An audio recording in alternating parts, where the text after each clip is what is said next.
नमस्कार दोस्तों, NK Sharma railway classes Jaipur के इस यूट्यूब चैनल पर आप सभी का स्वागत है।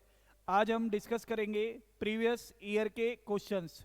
प्रीवियस ईयर के क्वेश्चंस जो ALP technician, group D, RPF, RRB, NTPC में जो आए हुए क्वेश्चंस हैं उन क्वेश्चंस की अपन बात करेंगे। और इन क्वेश्चंस को सॉल्व करते टाइम थोड़ा सा टाइमिंग का ध्यान रखेंगे, यानी कि लॉजिकल तरीके से अपन क्वेश्चन को सॉल्व करने की कोशिश करेंगे।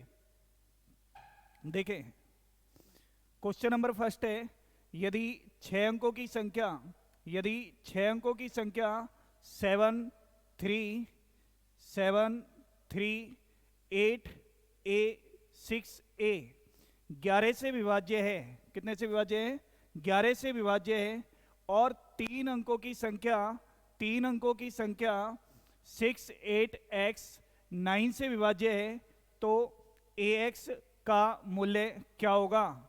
तो यहां अपन को एक तो 11 का डिविजिबिलिटी रूल यानी कि भाजकता का नियम पता होना चाहिए, और एक 9 से भाजकता का नियम पता होना चाहिए।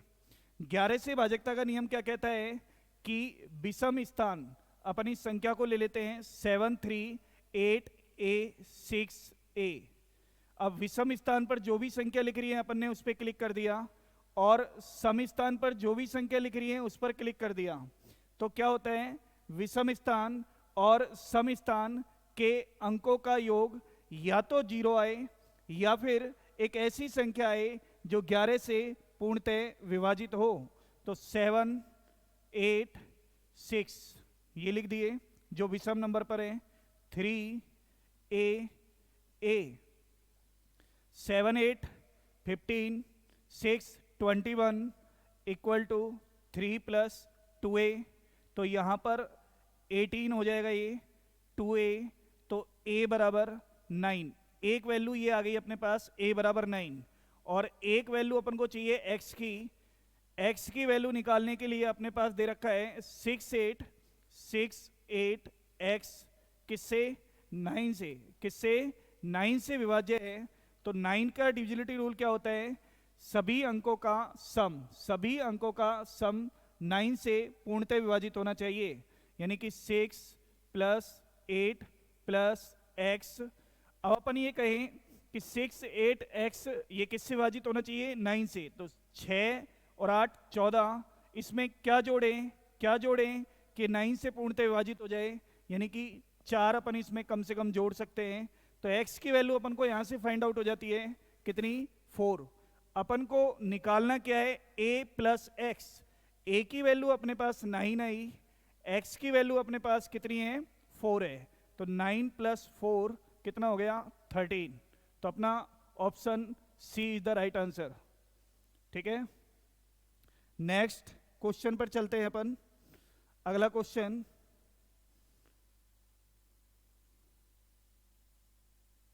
Question number 2। एक खाली पुल को भरने के लिए दो नल क्रम से 10 मिनट और 15 मिनट लेते हैं। 10 मिनट और 15 मिनट लेते हैं। पहला नल 4 मिनट के लिए खोला था, जिसके बाद उसका काम करना बंद हो गया। तो यहां पर ने देखा कि ए नल है, ए नल 10 मिनट लेता है, और बी नल 15 मिनट लेता है। तो 10 और 15 का एलसीएम कितना आएगा? 30। ये 30 एलसीएम कैसे आया? कभी भी एलसीएम लेना है तो अपन इनको क्या करें? बड़ी संख्या, इन दोनों में से बड़ी संख्या कौन सी है? 15। और 15 को अपन पहाड़ा बोलकर देखेंगे, 1 से 2 बार या 2 से 3 बार में अपना एलसीएम सेट हो जाएगा। 15 दूनी 30, दोनों में भाग जा रहा है। और ये जो टोटल होता है, ये टोटल काम कहलाता है, कुल काम, टोटल वर्क। क्या कहलाता है? कुल काम, टोटल वर्क। 30 में 10 का भाग देंगे तो कितना आएगा? 3। और 30 में 15 का भाग देंगे तो कितना आएगा? 2। ये जो निकल के आते हैं, ये निकल के आते हैं 1-1 मिनट के काम। 1-1 मिनट के काम अपने पास आ चुके हैं। अब सवाल में अपन से ये बोल रहा है कि पहला नल 4 मिनट के लिए खोला जाए। तो सबसे पहले अपन नल ए से काम करा देते हैं 4 मिनट का। तो ए से 4 मिनट का काम हो जाएगा। ए का 4 मिनट का वर्क कितना हो गया? 4 × 3 = 12, क्योंकि ए की एफिशिएंसी कितनी है? 3। तो 4 गुणा 3 किया कितना हो गया 12, और ये 12 काम किस में से हुआ है 30 में से, टोटल वर्क 30, 12 अपना काम हो गया, शेष कितना बचेगा 18, शेष कितना बचेगा 18। अब जब नल ए को बंद कर ही दिया है तो इस 18 काम को करेगा कौन, बी करेगा, और बी की जो एफिशिएंसी है, बी की एफिशिएंसी कितनी दे रखी है 2, कितनी दे रखी है 2, तो बी इस काम को कितने मिनट में कर देगा भाई 9 मिनट में, बी इस काम को कितने मिनट में कर देगा 9 मिनट में। क्लियर। अब नेक्स्ट क्वेश्चन देखते हैं अपन, थर्ड, नेक्स्ट क्वेश्चन थर्ड, एक पिता और उसके पुत्र की वर्तमान आयु, एक पिता और उसके पुत्र की वर्तमान आयु का योग 60 वर्ष है। एक पिता और उसके पुत्र की वर्तमान आयु का योग कितना है 60 वर्ष है। अब से 5 साल बाद उनकी उम्र का अनुपात 5:2 हो जाएगा। देखो प्रेजेंट में अगर बात करें तो प्रेजेंट में पिता और पुत्र की जो आयु का अपन को योग दे रखा है, वो योग कितना दे रखा है 60 साल दे रखा है। कितना दे रखा है 60 साल दे रखा है। और 5 साल बाद का अपन को रेशो दे रखा है, कितने साल का रेशो दे रखा है 5 साल बाद का। अब 5 साल बाद पिता भी 5 साल बढ़ेगा और पुत्र भी 5 साल बढ़ेगा, दोनों 5-5 साल बढ़ेंगे, तो टोटल कितने बढ़े 10 साल। तो टोटल उनकी 5 साल बाद जो आयु होगी वो कितनी होगी 70 होगी। यानी कहने का मतलब है 5 और 2 इन दोनों का टोटल करें तो 7 की वैल्यू 70 के बराबर होगी, 7 की वैल्यू 70 के बराबर, तो 1 की वैल्यू किसके बराबर होगी 10 के बराबर होगी। 1 की वैल्यू 10 के बराबर होगी तो यहां से 10 पंजे 50, 50 और 10 दूनी 20, तो ये 50 तो हो गई पिता की आयु और 20 हो गई किसकी आयु पुत्र की आयु। लेकिन ये कितने साल पहले की है, ये 5 साल बाद, सॉरी 5 साल बाद की अपन को ये एज मिली है। कितने साल की 5 साल बाद की। और अपन को चाहिए क्या वर्तमान यानी कि प्रेजेंट चाहिए, तो इसमें से 5 साल और घटा देंगे अपन, तो ये अपन को पुत्र की प्रेजेंट एज मिल जाएगी, कितनी होगी 15 वर्ष। क्लियर। आगे बढ़े। क्वेश्चन नंबर 5, आयत का क्षेत्रफल कितना है जिसका विकर्ण 17 सेंटीमीटर और चौड़ाई 8 सेंटीमीटर है। कोई भी अपने पास रेक्टेंगुलर यानी कि आयत, क्या है आयत, उसका जो विकर्ण यानी कि डायगोनल यानी कि विकर्ण अपन को दे रखा है 17 और चौड़ाई 8 सेंटीमीटर है। चौड़ाई अपन को दे रखी है 8, तो यहां पर अपने पास सबसे पहले अपन को क्या मिले लेंथ मिले, क्या मिले लंबाई मिले, तब अपन निकाल सकते हैं कि आयत का क्षेत्रफल क्या होगा। आयत का क्षेत्रफल क्या होता है लंबाई गुणा चौड़ाई, लंबाई गुणा चौड़ाई। अब बात यह है कि अपने पास यहाँ पर ये लेंथ मिले, तो यहाँ पर लेंथ को निकालने के लिए देखो एक ट्रिपलेट नंबर होता है, सीधा ट्रिपलेट नंबर सीधे अपन को याद होने चाहिए 3, 4, 5, 6, 8, 10, 9, 12, 15। इस तरीके से कुछ इंपॉर्टेंट ट्रिपलेट नंबर है जिन पर सीधे क्वेश्चंस आते हैं।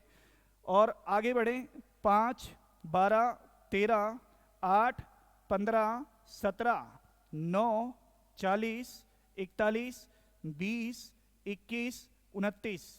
अब यहां आप देख रहे हो कि जो अपन को ट्रिपलेट नंबर काम में आना है वो आ चुका है, कौन सा 8, 15, 17।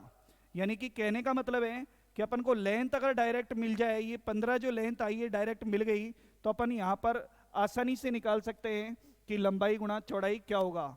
तो लंबाई 15 आई है, चौड़ाई 8 है, तो 15 8 120, ये अपनी क्या होगी इसकी आयत का क्षेत्रफल या रेक्टेंगुलर का area.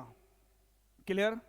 Question number 6, question number 6, question number 6 में देखो अपन क्या है 9 और 81 का गुणोत्तर माध्य क्या निकालना है, गुणोत्तर माध्य निकालना है।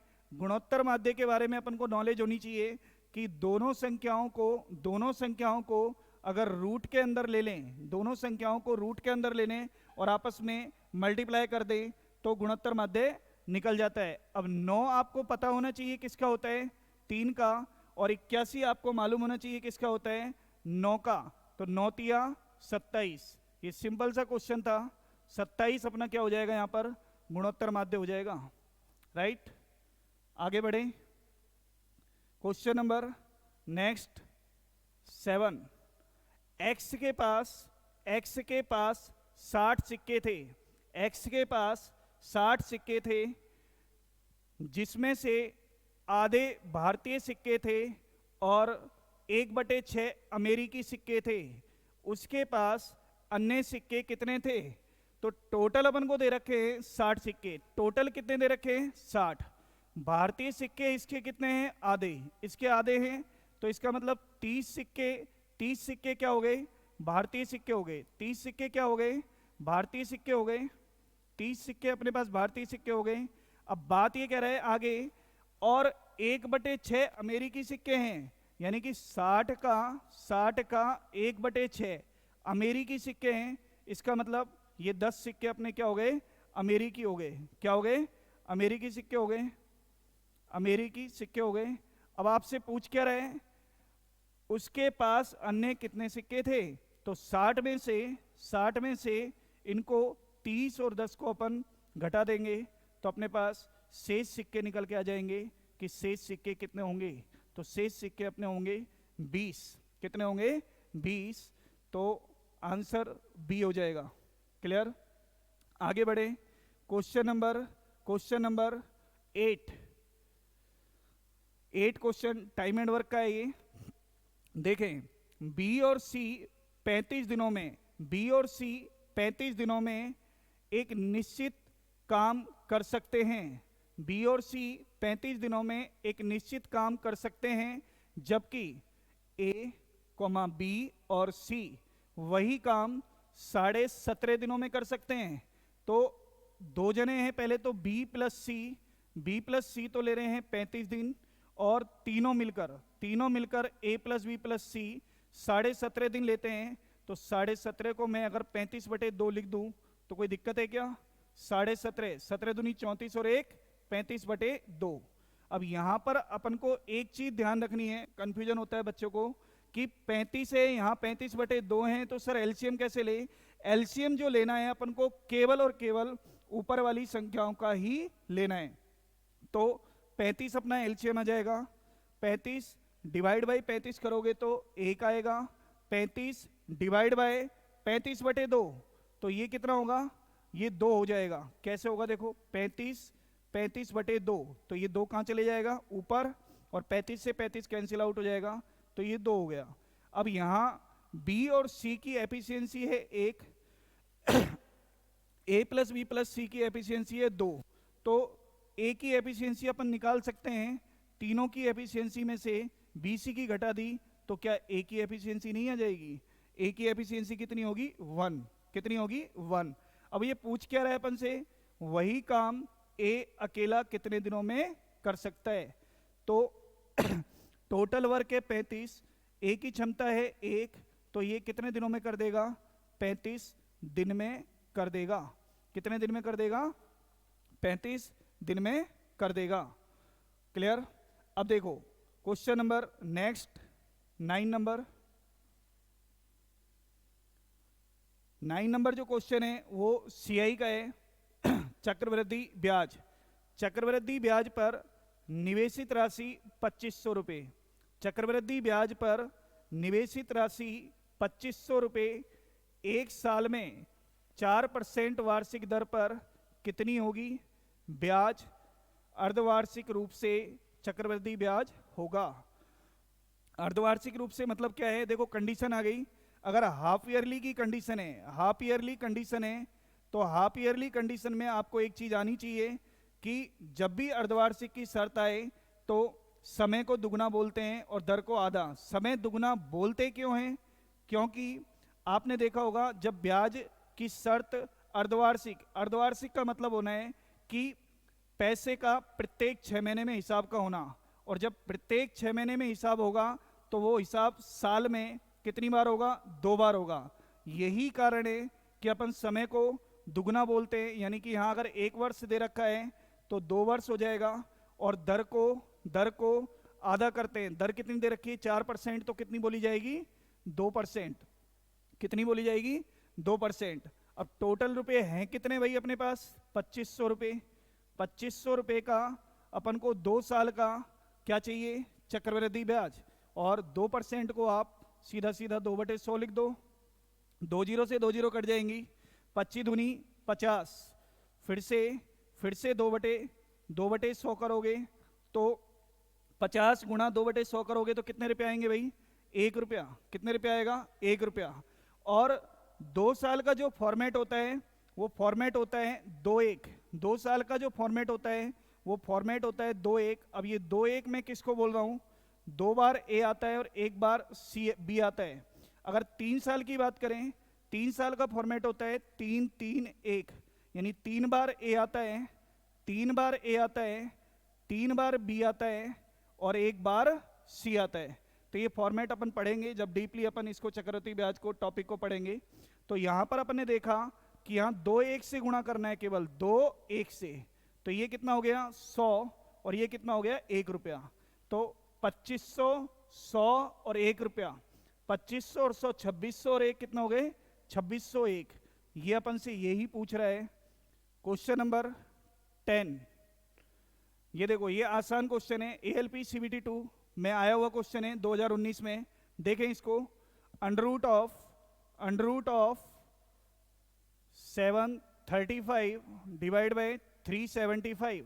अब देखो, इसको जितना अपन सिंप्लीफाई करेंगे उतना अपने समझ में आने लगेगा। ये पहले अपन इसको 5 से काटे, 5 एकम 5, 2 आ गया, 5 चौके 20 और 5 7 35, यानी कि 5 से गुणा कर दिया मैंने।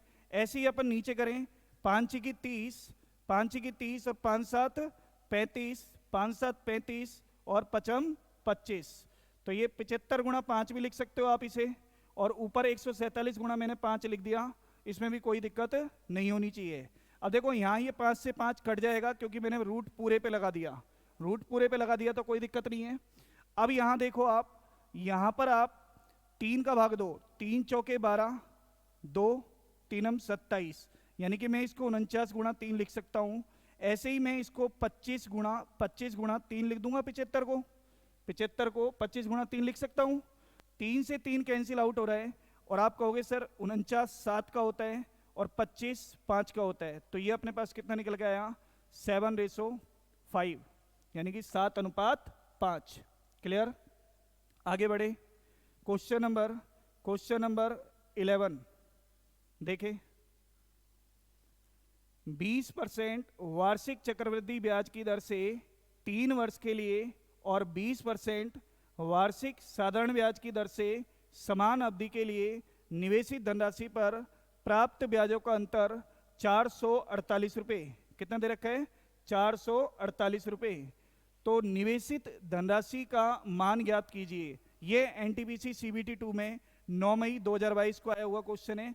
ये थोड़ा सा अच्छा क्वेश्चन है, देखो ध्यान से समझना। 20% को मैं क्या लिख सकता हूं भाई? 1/5। और सवाल कितने साल का है? 3 साल का। तो मैं 5 का क्यूब, यानी कि 5 का क्यूब 125 रुपये मैंने लेट कर लिया। मान लिया कि 125 रुपये मेरे पास कोई राशि है, और इस पर 1/5 अगर मैं ब्याज दूंगा तो 25 आ जाएगा। फिर से 25 पर 1/5 ब्याज दूंगा तो कितना आ जाएगा? 5 आ जाएगा। और फिर से 1/5 ब्याज दूंगा तो कितना आ जाएगा? 1 आ जाएगा। कितना आ जाएगा? 1 आ जाएगा। और मैंने अभी आपको CI का क्वेश्चन कराया था, उसमें बताया था कि 3 साल के लिए फॉर्मेट क्या होता है? 3-3-1 डायरेक्ट करेंगे ऐसे सवालों को। तो ये 25 75 और 5 15 और 1, ये हो गया 91। कितना हो गया? 91। और साधारण ब्याज में तो कुछ करने की जरूरत ही नहीं है, क्योंकि 25 का तिगुना कर दो, 25 75। क्यों? क्योंकि साधारण ब्याज में प्रत्येक साल ब्याज समान मिलता है। अब बात ये हो गई कि 75 और 91 के बीच का जो अंतर है, वो अंतर कितना निकल के आ रहा है भाई? 11 में से 5 गए तो 6, और 8 में से 7 गया तो 1, 16। लेकिन सवाल के हिसाब से अंतर अपन को कितना दे रखा है? 448। तो इसको 448 के बराबर रख देंगे। तो 1 की वैल्यू निकालेंगे तो 16 दूनी 32 होती है। 32 के बाद कितना बचेगा? 128। तो ये हो जाएगा 16 अट्ठे 128, यानी 1 की वैल्यू 28 के बराबर हो गई, तो आपको 125 की वैल्यू निकालनी है, यानी कि 125 गुणा 28, ये आंसर है 125 गुणा 28। अब देखो 28 पंजे 140, 0 14, 28 दूनी 56, 56 और 14 कितना होंगे 70, 70 की ये आ गई 0, हासिल 7, 28 और 7 कितना होते हैं 35, तो ये कितना आ गया अपने पास 3500 रुपये। कितने रुपये हो गए 3500 रुपये, इसका आंसर है सी। क्लियर? आगे बढ़े, देखें क्वेश्चन नंबर 12। ये देखो ये भी अच्छा क्वेश्चन है, क्वेश्चन नंबर 12। y बराबर यहां पर जो ये रूट 6, ये क्यूब रूट है, क्या है ये क्यूब रूट है, रूट 6। अब इसको अपन सॉल्व करेंगे, अंडर रूट 6, यहाँ पैरों में 3 लगा हुआ है, -4, तो अपन को फाइनल निकालना क्या है, इसकी वैल्यू बतानी है, y cube plus 12y² plus 48y plus 100। अब सबसे पहले अपन इस 4 को इधर ले आएंगे, तो y प्लस 4 बराबर ये 6, इसको क्यूब रूट लग रहा है तो अपन इसको 1/3 बोल दें। अब दोनों साइड अपन क्या कर दें, क्यूब कर दें, तो दोनों साइड क्यूब करने का मतलब है ये क्यूब कर दिया। क्लियर? अब यहां पर तो ये कैंसिल ही हो जाएगा, यहां a प्लस बी का whole cube, a plus b का होल क्यूब आपको पता होना चाहिए क्या होता है, a प्लस बी का होल क्यूब होता है a cube plus b cube plus 3ab और a प्लस b, ये फॉर्मूला है a प्लस बी का होल क्यूब। इससे मैं इसको खोलता हूं, यानी y क्यूब और 4 का क्यूब कितना होगा 64 प्लस 3ab और a प्लस b बराबर 6। यहां हो गया y क्यूब। अब देखो उधर मैच करो जरा, मिल रहा है कि नहीं मिल रहा, मिल रहा है y क्यूब 64 प्लस 4 तिया 12y, 12y को गुणा 22 से करेंगे तो 12y², 12y² भी अपने पास यहाँ आ रहा है, कोई दिक्कत नहीं है, प्लस यहाँ 4 तिया 12 चौक 48y, कितना हो गया 48y बराबर 6, 48y भी मिल गया, 12y² मिल गया, y क्यूब भी मिल गया, लेकिन यहाँ 100, यहाँ तो है 100 और यहाँ है कितना 64, तो अपन क्या करेंगे y क्यूब 12y² 48y और इस 64 में अपनी मर्जी से 36 जोड़ देंगे, तो ये क्या 100 नहीं हो जाएगा क्या? लेकिन मैथ ये कहती है कि 36 इधर जोड़े हैं तो 36 ही अपन को इधर जोड़ने होंगे, तो 36 और 6 कितने हो गए भाई 42, यही अपना क्या है आंसर। ये पूरा पूरा अपन को चाहिए था और ये पूरा पूरा अपन को यहां पर दिख रहा है, और इसका आंसर कितना है 42। क्लियर है? आगे बढ़े, देखें क्वेश्चन नंबर 13। ये एनटीपीसी सीबीटी 2 में आया हुआ क्वेश्चन है 2022 में, सिंप्लीफिकेशन का क्वेश्चन है, सिंपल सा क्वेश्चन है। देखो इसमें कुछ नहीं करना 12 माइनस 6 डिवाइड बाई 2 प्लस 4, यहां पर 3 का स्क्वायर कितना होता है 9 गुणा 3 माइनस 7 प्लस 6। अब देखो ऊपर आपको दिख रहा होगा, आपको ये मालूम होगा कि सारे क्वेश्चन किससे होते हैं वी बोर्ड मास से। किससे होते हैं वी बोर्ड मास से। V4 होता है वेनकुलर यानी कि रेखा बंधनी, क्या होता है रेखा बंधनी। B4 होता है ब्रैकेट, छोटा मजला और बड़ा। O4 होता है ऑफ, और D4 होता है डिवीजन। M4 होता है मल्टीप्लिकेशन। A4 होता है एडिशन और S4 होता है सब्सट्रैक्शन। ये इनके क्या है सॉल्व करने के क्रम है, क्या है सॉल्व करने के क्रम है।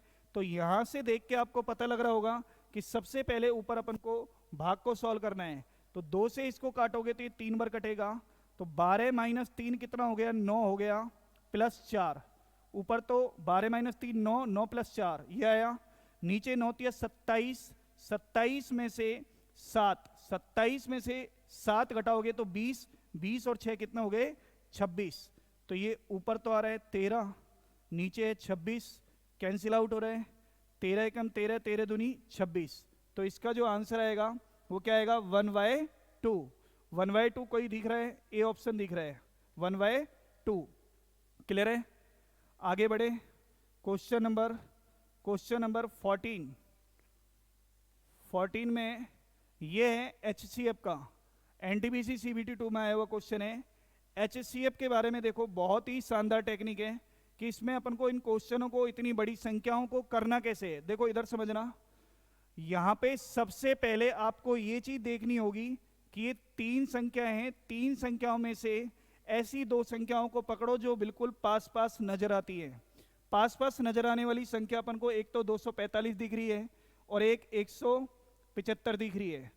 175 और 245 का आप अगर अंतर देखोगे, इनका डिफरेंस देखोगे, अंतर इनका डिफरेंस यानी कि अंतर इनका कितना नजर आ रहा है आपको, इनका अंतर नजर आएगा आपको 0, 5 में से 5 गए 0, 24 में से 17 गए 70। अब ये जो अंतर आया है, या तो यही आंसर होता है या इससे छोटा आंसर होगा। 70 से आंसर कभी भी बड़ा नहीं आएगा, यानी कि इसी का मल्टीपल होगा। तो इसी का मल्टीपल आपको कौन कौन दिख रहे हैं? ना तो 25 है, ना, अब ये तीनों हैं, तीनों में से कोई सा हो सकता है। अब ध्यान देना है, इस 70 का भाग सीधा सीधा लगा दो 385 में, अपना आंसर निकल के आ जाएगा 70। 70 से ये हो जाएगा अपने पास, 5 बार कर दे 350, कितना आया 35 बचा। यहां पर ये कितना आया 70 और 35 दूनी 70, यानी कंप्लीट भाग जा चुका है। और लास्ट में ये जो संख्या आती है यही अपना क्या कहलाता है? HCF कहलाता है। क्या कहलाता है? HCF कहलाता है। ठीक है, यानी कहने का मतलब ये है कि 70 से ऊपर आंसर नहीं आएगा। एक तो ये बात पता लग जाती है यहां पर देखते ही, और दूसरी बात 70 का तीसरी संख्या में जो संख्या बच रही होगी उस तीसरी संख्या में डायरेक्ट भाग लगा देंगे और पूरा पूरा भाग चले जाए तब तक अपन को भाग देना है। उसके बाद जो यहां पर जो संख्या लिखी होगी वही अपना क्या कहलाएगा? HCF कहलाएगा। क्लियर? आगे बढ़े। Next question number 15। देखो ये भी अच्छा क्वेश्चन है, NTPC CBT 2 में आया हुआ क्वेश्चन है 2022 में। एक व्यक्ति किसी निश्चित दूरी को एक निश्चित चाल से तय करता है।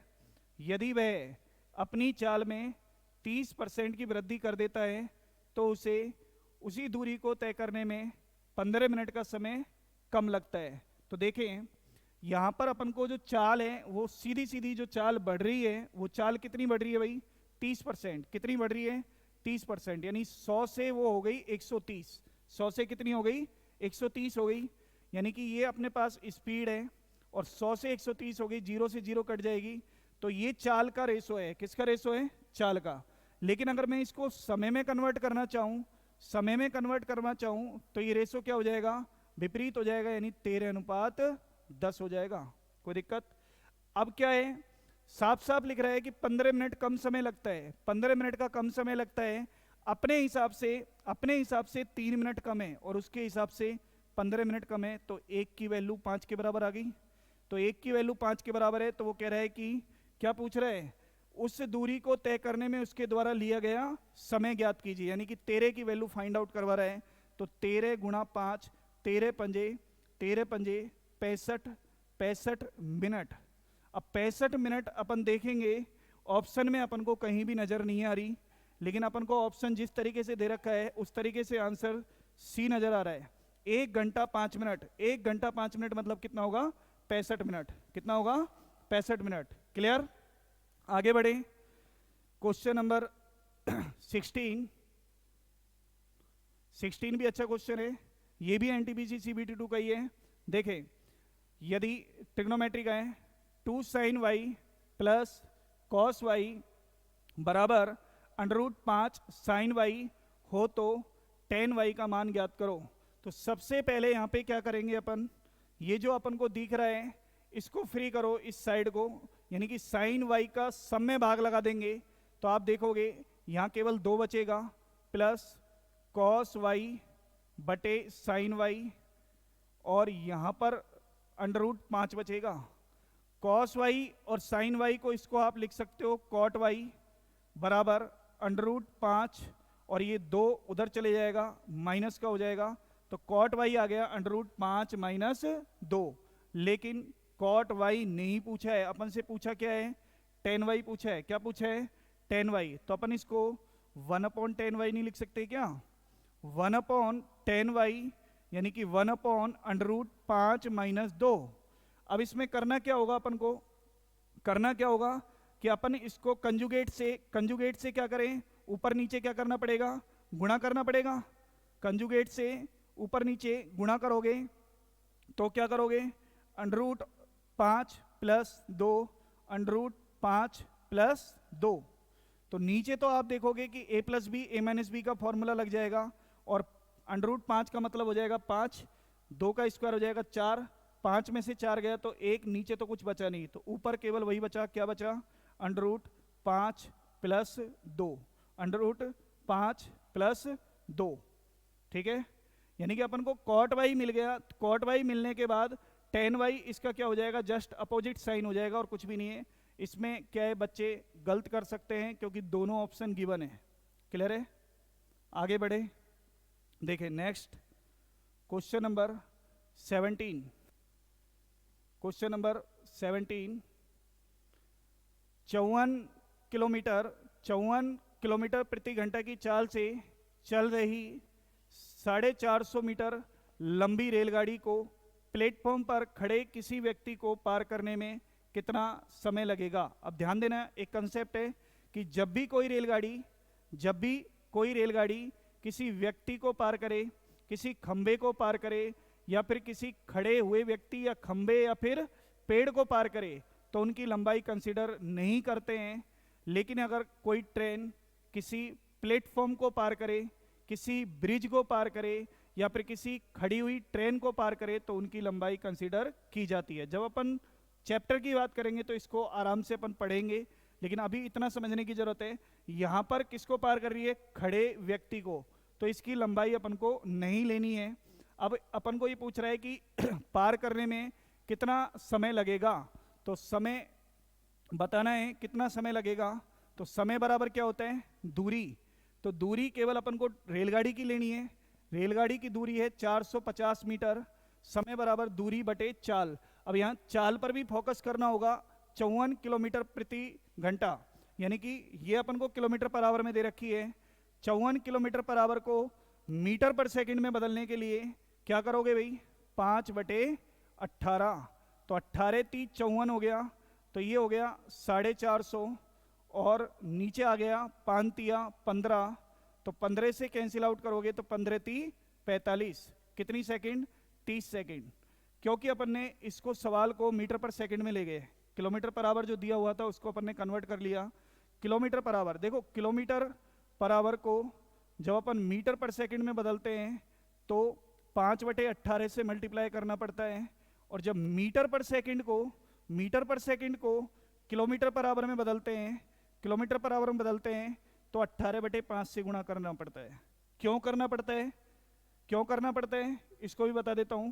देखो किलोमीटर में 1 किलोमीटर में कितने मीटर होते हैं भाई, 1 किलोमीटर में मीटर कितना होते हैं, 1000 डिवाइड 1 घंटे में सेकंड कितनी होती है, 3600। 2 जीरो से 2 जीरो गई, 2 से कैंसिल आउट करोगे तो 5, और ये कितना आएगा 18। यही कारण है कि 5/18 से गुणा करते हैं, रटने की कोई जरूरत नहीं है इसमें। क्लियर है ये बात। तो यहां पर अपने पास जो टाइम आया वो टाइम कितना आया, 30 सेकेंड। कितना टाइम आया, 30 सेकेंड। क्लियर, आगे बढ़े। क्वेश्चन नंबर नेक्स्ट 18 क्वेश्चन देखें। ये ट्रिग्नोमेट्री का है, एनटीपीसी में ही आया हुआ है, सीबीटी 2 में। देखो 1/1 + tan थीटा, इसको इधर लिख लेते हैं, 1/1 + tan theta plus 1/1 - tan theta. ये क्वेश्चन ऐसे कैसे मैंने लिख लिया, और इक्वल में कितना दे रखा है, 4। कितना दे रखा है, 4। तो थीटा की वैल्यू 0 to 90 के बीच में लाई करनी चाहिए, और cosec square theta plus sec square theta का अपन को वैल्यू फाइंड आउट करनी है। तो सबसे पहले मैं क्या करता हूं, इसका एलसीएम ले लेता हूं। एलसीएम लूंगा तो 1 + tan थीटा और 1 माइनस टेन थीटा, यही आएगा। तो यहां पर प्लस है तो प्लस की चीजें हटा दो, माइनस वाली ये आ जाएगी 1 माइनस टेन थीटा, और यहां पर माइनस की वैल्यू है तो माइनस वाली हटा दो 1 plus ten theta, equal to 4 को ऐसे कैसे चलने दो, कोई दिक्कत नहीं है। अब यहां देखो टेन थीटा से टेन थीटा ये कैंसिल आउट हो जाएगा, ये प्लस का है ये माइनस का है, एक और एक कितने हो गए, दो हो गए, बटे 1 माइनस टेन स्क्वायर थीटा हो जाएगा नीचे। ये 1 माइनस टेन स्क्वायर थीटा कैसे लिख दिया मैंने, ए plus b a minus B, यानी ए का स्क्वायर, यानी एक का स्क्वायर तो एक ही होता है, और टेन थीटा का स्क्वायर क्या हो जाएगा, टेन स्क्वायर थीटा। तो यहाँ दो से कैंसिल आउट करेंगे अपन, तो ये कितनी बार कटेगा, 2 बार कटेगा। कितनी बार कटेगा, 2 बार। तो मैं इसको, इस वैल्यू को ऊपर ले जाऊं और इस 2 को नीचे ले आऊं, तो मैं कह दूंगा भाई 1/2 बराबर हो गया 1 माइनस टेन स्क्वायर थीटा।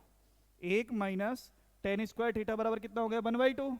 तो टेन स्क्वायर थीटा को उधर ले जाओ, 1/2 को इधर ले आओ, तो ये एक में से आधा गया तो आधा ही तो बचेगा, आधा बराबर टेन स्क्वायर थीटा। तो अपन को खाली अगर टेन थीटा निकालें तो यहां से टेन थीटा निकल के आएगा 1/√2, 1/√2।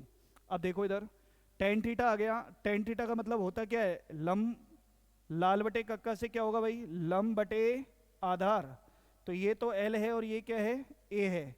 तो यहां देखो आप, ये अपन ने कह दिया कि लंब तो कितना हो गया, 1 हो गया, और आधार हो गया √2।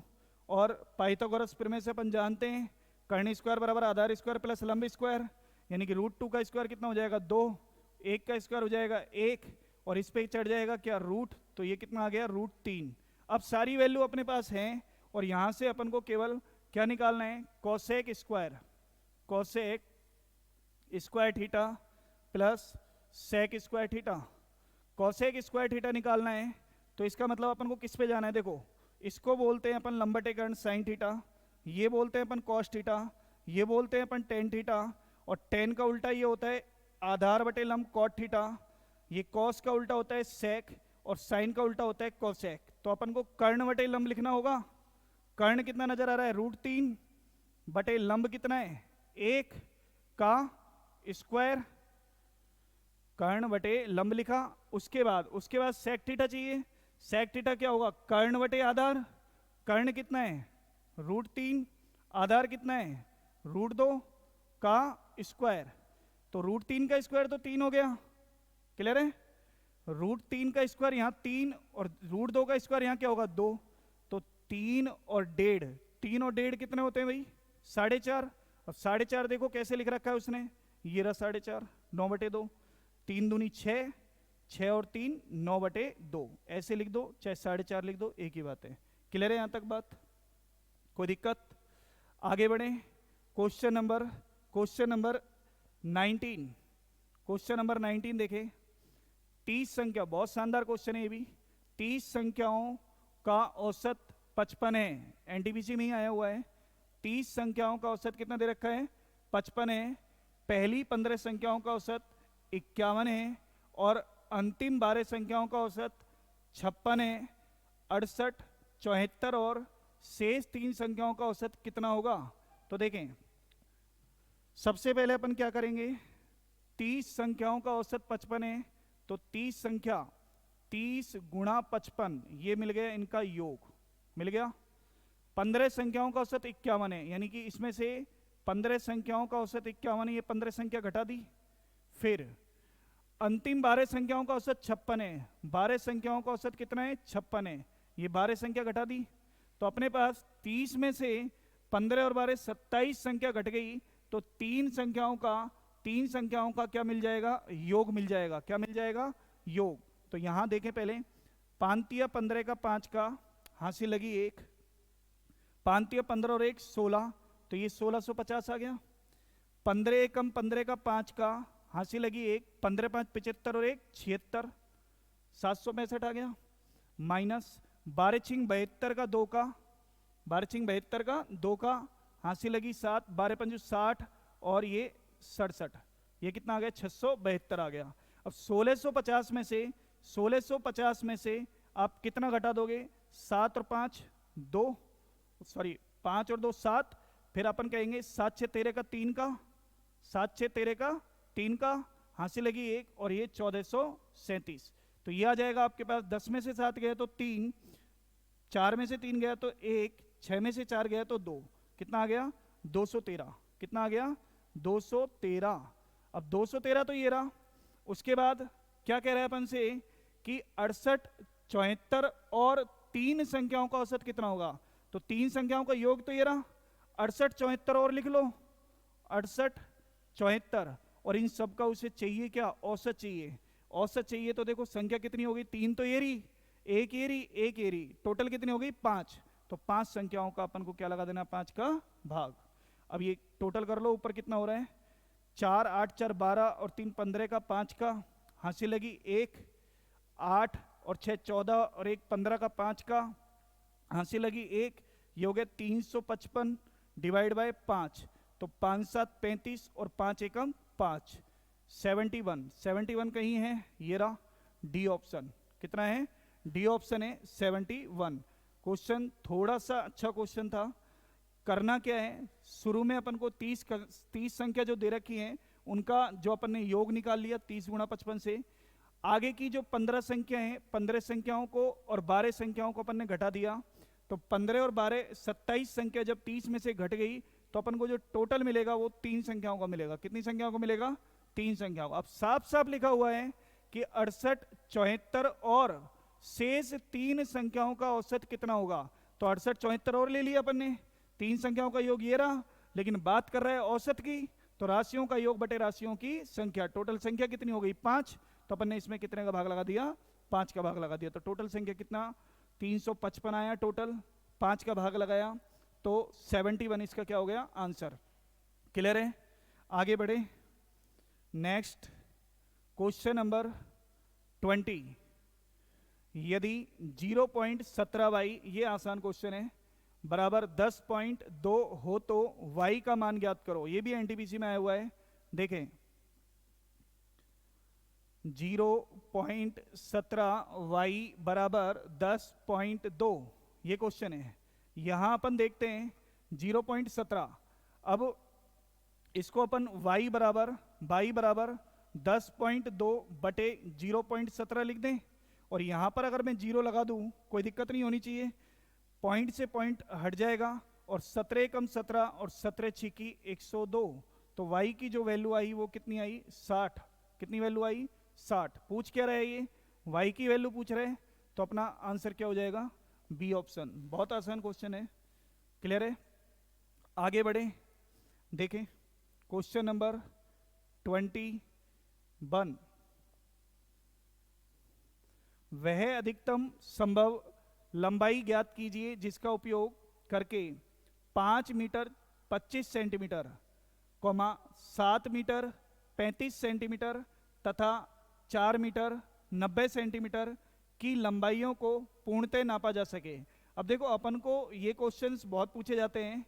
वह अधिकतम संभव लंबाई, जब ये अधिकतम शब्द आ जाता है या वह बड़ी से बड़ी संख्या आ जाता है, तो ऐसी सिचुएशन पे अपन को क्या दिख रहा होता है, HCF। क्या दिख रहा होता है, HCF। लेकिन यहाँ पर एक चीज और है, यहाँ पर मीटर भी दे दिया, सेंटीमीटर भी दे दिया। तो इसको पहले इसको थोड़ा सा सॉल्व करें। 5 मीटर 25 सेंटीमीटर को मैं अगर 525 लिख दूं तो कोई दिक्कत है क्या। मैंने 5 मीटर को 500 मान लिया, 500 सेंटीमीटर हो गए, ठीक है। और ये 25 सेंटीमीटर यानी कि 525 सेंटीमीटर, यानी सेंटीमीटर में मैंने क्वेश्चन को कन्वर्ट कर दिया। तो मैं 7 मीटर 35 सेंटीमीटर को क्या लिखूंगा 735, और 4 मीटर 90 सेंटीमीटर को क्या लिखूंगा 490, और इनका क्या निकालने लगूंगा HCF। क्या निकालूंगा HCF। अब ध्यान देना है अपन को, क्या ध्यान देना है, अभी थोड़ी देर पहले अपन ने एक क्वेश्चन में चर्चा की थी कि जो संख्या पास पास की है, पास पास की संख्या उठा के देखते हैं कौन सी नजर आ रही है, 525 और 490। इन दोनों का डिफरेंस देखो, डिफरेंस कितना आ रहा है, डिफरेंस आ रहा है इनका, डिफरेंस आ रहा है इनका 35। अब आंसर ये तो फाइनल हो गया, या तो 35 होगा या 35 से नीचे होगा, ठीक है। तो ये देखो 55 ये गलत, 45 ये गलत, और 35 यानी कि 25 35 में कहीं भी मल्टीपल नहीं है, तो आंसर क्या हो जाएगा 35 ही हो जाएगा। फिर भी संतुष्टि के लिए अगर अपन आगे चेक करना चाहते हैं तो 735 में अपन कितने का भाग लगा दें, 35 का, 35 दूनी 70 होता है, फिर बचा कितना 35, फिर अंदर ये 35 आ जाएगा ये वाला, ठीक है, एक बार जाएगा और ये कंप्लीट 0, तो ये आंसर कितना आया 35। लेकिन इतना करने की जरूरत नहीं है, यहीं अपन को आंसर पता लग रहा था। मैंने जो अभी टेक्निक बताई थी थोड़ी देर पहले कि आपको जो आंसर होगा वो 35 होगा या 35 से नीचे होगा, तो दो ऑप्शन तो देखते के साथ कट गए, ना तो आंसर 55 हो सकता है ना आंसर 45 हो सकता है। क्लियर है ये बात? आगे बढ़े, क्वेश्चन नंबर 22। दो तरफा यात्रा के दौरान गौरव की औसत चाल 15 किलोमीटर प्रति घंटा है। यदि वह जाते समय प्रति घंटे 20 किलोमीटर की दूरी तय करता है तो लौटते समय उसकी चाल ज्ञात कीजिए। देखो, एक तो चीज़ है एवरेज स्पीड, यहाँ पर अपन को एवरेज स्पीड दे चुका है, वो एवरेज स्पीड कितनी दे रखी है 15, औसत चाल दे रखी है 15 किलोमीटर प्रति घंटा। यदि वह जाते समय प्रति घंटे 20 किलोमीटर की दूरी तय करता है तो एक तो ये सिंपल सा फॉर्मूला आपको पता होना चाहिए, 2xy upon x plus Y. तो औसत चाल का ये फॉर्मूला है, किसका है, औसत चाल। औसत चाल का फॉर्मूला है जब दो चाल की अपन से बात कर रहे हैं। तो अब देखते हैं औसत चाल कितनी दे रखी है 15, 2 गुणा 15, इसका पता नहीं, बटे सॉरी ये अपन को दे रखी है 20, 15 नहीं है 20 लिखो इसको, 20, और दूसरी अपन को पता नहीं है तो ये 20 हो गई, और दूसरी का अपन को पता नहीं है, केवल अब इसको सॉल्व करना है, ऑटोमेटिक अपने पास चाल निकल जाएगी। तो देखो 15 दूनी 30, 300 हो गया, 15 वाई कितना होगा, 15 गुणा वाई 15 वाई होगा, ठीक है, और 20 दूनी 40 वाई, ये कितना है 40 वाई। तो 300 और ये 15 वाई जब उधर जाएगा तो 40 में से 15 गया, 40 में से 15 वाई गया, तो ये कितना हो जाएगा भाई, ये कितना हो जाएगा 25 वाई, कितना हो जाएगा 25। तो वाई की वैल्यू निकालनी है तो 300 में कितने का भाग देना है 25 का, 25 से कम 25, कितना बचा 5, 25 दूनी 50, तो यानी वाई की वैल्यू कितनी आ गई 12 किलोमीटर, ये अपने पास 12 किलोमीटर प्रति घंटे, डी ऑप्शन, राइट। ठीक है, आगे बढ़े, क्वेश्चन नंबर 23 देखो, ये अच्छा क्वेश्चन है। 23 अलजेब्रा का क्वेश्चन है, ग्रुप डी में आया हुआ है 2023 में। इस क्वेश्चन में अपन को एक फॉर्मूला देखना होगा। क्वेश्चन की थीम से ही पता लग रहा है कौन सा फॉर्मूला आएगा। यदि x plus y plus z equal to 11 हो और x y plus y z plus z x बराबर 42 हो तो x square plus y square plus z square का मान क्या होगा। तो अपन यहाँ पर फॉर्मूला जो लगाएंगे वो लगाएंगे x plus y plus z का होल स्क्वायर बराबर x square plus y square plus z square plus 2xy plus y z plus z x. ये फॉर्मूला होता है। क्या होता है भाई, x plus y plus z का होल स्क्वायर बराबर x square plus y square plus z square plus 2xy plus y z plus z x. अब इसमें अपन 3 पोर्शन कर देते हैं, 1, 2 और 3। और ध्यान रखना हमेशा ऐसे क्वेश्चनों में आपको 2 वैल्यू हमेशा मिलेंगी ही मिलेंगी। ठीक है, अब यहां देखते हैं अपन को क्या क्या मिला हुआ है। x प्लस वाई दे रखा है उसने कितना 11, तो अपन लिख देंगे 11 का स्क्वायर। यहां पर ये वाली वैल्यू अपन को फाइंड आउट करनी है, ऐसे कैसे लिख देंगे x square plus y square plus z square. फिर से ये वाली वैल्यू अपन को सीधी सीधी दे रखी है कितनी 42, कितनी दे रखी है 42। तो 11 का स्क्वायर कितना होता है 121, और प्लस की संख्या जब इधर आएगी तो माइनस 2 दूनी 4 और 2 चौके 8। तो ये अपना आंसर है x square plus y square plus z square की वैल्यू है। अब इसको घटा दो, 11 में से 4 गए तो 7 और 11 में से 8 गए तो 3। ये x square plus y square plus z square का मान है कितना 37 अपने पास ऑप्शन है B is the right answer. Clear, आगे बढ़े, देखो question number 24, question number 24 question क्या कह रहे हैं, ये टाइम एंड वर्क का क्वेश्चन है, ग्रुप डी में ही आया हुआ है 2023 में। तो क्वेश्चन है पी और क्यू अकेले एक काम को क्रम से 9 दिन और 12 दिन में पूरा कर सकते हैं। यदि वे क्यू प्रारंभ करके एक एक दिन छोड़कर कार्य करे तो कार्य कितने दिनों में पूरा होगा। तो देखो दो कैंडिडेट हैं अपने पास, एक तो है पी और एक कौन है क्यू। एक तो पी है और एक कौन है क्यू। पी जो कर रहा है 9 दिन में कर रहे हैं, क्यू जो कर रहा है वो 12 दिन में कर रहे हैं। दोनों का एलसीएम लोगे तो एलसीएम कितना आएगा, 12 और 9 का एलसीएम 9 चौक 36, 9 चौक 36 और 12 ती 36। ये जो है ये टोटल वर्क कहलाता है। और ये हमेशा एक एक घंटे बोलो दिन बोलो, यहाँ दिन है तो दिन कहेंगे, एक एक दिन की एफिशिएंसी है। अगर मिनट है तो एक एक मिनट की एफिशिएंसी है, और घंटे हैं तो एक एक घंटे की एफिशिएंसी यानी कि क्षमता है, राइट। अब कह क्या रहा है, प्रारंभ किससे करवा रहा है, क्यू से प्रारंभ कर रहा है, और एक दिन छोड़कर एक दिन। कहने का मतलब ये है पहले क्यू काम करेगा, फिर पी काम करेगा, फिर क्यू, फिर पी, फिर क्यू, फिर पी, इस तरीके से चलते हैं। तो ये जो आपके पास जो निकल के आया है 7, ये कितने दिन का वर्क है, 2 दिन का वर्क है। कितने दिन का वर्क है, 2 दिन का काम है। कितना, 7। 2 दिन का काम कितना आया, 7। अब अपन को काम करना कितना है भाई 35।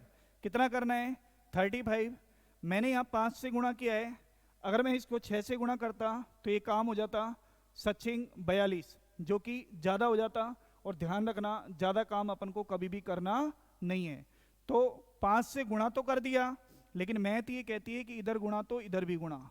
तो यहाँ 10 दिन का काम, 10 दिन का जो काम आया है वो आया है 35। कितना है, 35। अब 10 दिन का काम तो 35 आ गया, ठीक है, लेकिन अभी काम पूरा नहीं हुआ है। काम टोटल कितना है, 36 है। तो शेष काम अभी भी कितना बच रहा है, बोलो, शेष काम अभी भी 1 बच रहा है। कितना बच रहा है, 1 बच रहा है। और नंबर किसका आएगा, क्योंकि स्टार्टिंग किससे की है, क्यू से की है। किससे की है, क्यू से। तो 1/3 और 10 दिन पहले लग चुके हैं, तो ये आंसर हो जाएगा 10 सही 1/3 दिन। 10 सही 1/3 दिन। क्लियर है। आगे अपन लास्ट क्वेश्चन देखते हैं, 25, क्वेश्चन नंबर 25। तो ध्यान देना इधर 25 क्वेश्चन में क्या है, 0.6 प्लस 0.6 प्लस ये √0.81। अब ध्यान देना इधर शॉर्टकट अपन कर सकते हैं। आपको पॉइंट पे नजर मत रखो, पहले आप 81 को देखो। 81 को देख के आपके दिमाग में 9 आना चाहिए जब रूट से बाहर निकालोगे, हाँ या ना, क्लियर है। और 2 के बाद पॉइंट है तो आप 1 के बाद लगा दो, क्योंकि अपन ने ये रूट में से बाहर निकाला है, ठीक, माइनस। अब यहां देखो √0.144, संख्या पे ध्यान दो, केवल 144 पर तो 12 आ जाएगा, लेकिन पॉइंट के बाद 4 डिजिट हैं, तो आप केवल 2 डिजिट के बाद पॉइंट लगाओगे, मतलब पॉइंट 12 हो जाएगा।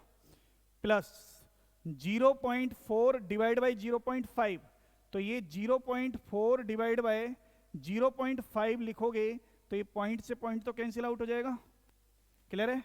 तो 0.6 प्लस 0.9 माइनस 0.12 प्लस ये हो जाएगा 0.080 हो जाएगा, नहीं हो जाएगा भाई। 5 का भाग 4 में जा नहीं रहा, पॉइंट लगाओगे फिर 0 आएगी, 5 8 40, 0.8 आ जाएगा। अच्छा 0.8 लिख दो या 0.80 लिख दो, उससे कोई मैटर नहीं है, वो एक ही बात है। जैसे मैंने यहाँ 0.9 को या 0.9 को मैंने 0.9 लिख दिया तो ये भी गलत नहीं है, 0.9 भी लिख सकते हो, 0.90 भी लिख सकते हो, ठीक है। आगे देखो 0.6 प्लस 0.9 माइनस ये 12 है और ये 80 है, तो ये हो गया 0.92। अब बच्चे यहाँ पे भी गलती कर जाते हैं, 0.9 बोलोगे या 90 बोलोगे, इसको 90 ही तो है भाई, कितना है 90। तो 0.6 प्लस 0.90 माइनस 0.92 कितना हो जाएगा 0.02। अब आप देखोगे ये है 0.60 और ये है 0.02, तो ये कितना हो जाएगा, अच्छा अच्छा ये माइनस का हो रहा है, ये देखो ये माइनस का आएगा कि नहीं आएगा भाई, 0.90 है, 0.92 है तो माइनस का आएगा, तो इसको माइनस कर दो, 60 में से माइनस 0.2 गए तो कितना आ जाएंगे बोलो 0.58, 0.58, ऑप्शन नंबर सी ये आपका राइट आंसर है। तो अपन ने आज टोटल 25 क्वेश्चंस किए, सारे क्वेश्चंस आए हुए क्वेश्चंस थे, पिछले जो पेपर में एएलपी में ग्रुप डी में ये सभी क्वेश्चंस आए हुए क्वेश्चंस कराए। तो इनमें कोई भी क्वेश्चंस ऐसा नहीं है जो बहुत ज़्यादा टफ हो, एक दो क्वेश्चन ऐसे हैं जो मीडियम हैं, जो मीडियम लेवल के हैं, जो 2-4 क्वेश्चन अपन ने अच्छे से डिस्कस किए थे, बाकी सारे क्वेश्चन सिंपल वे में आप आराम से कर सकते हो। टेक्निक आपने देखी, क्वेश्चन को सॉल्व करने की, जल्दी सॉल्व करने की टेक्निक आपने देखी। तो आज के लिए इतना ही काफ़ी।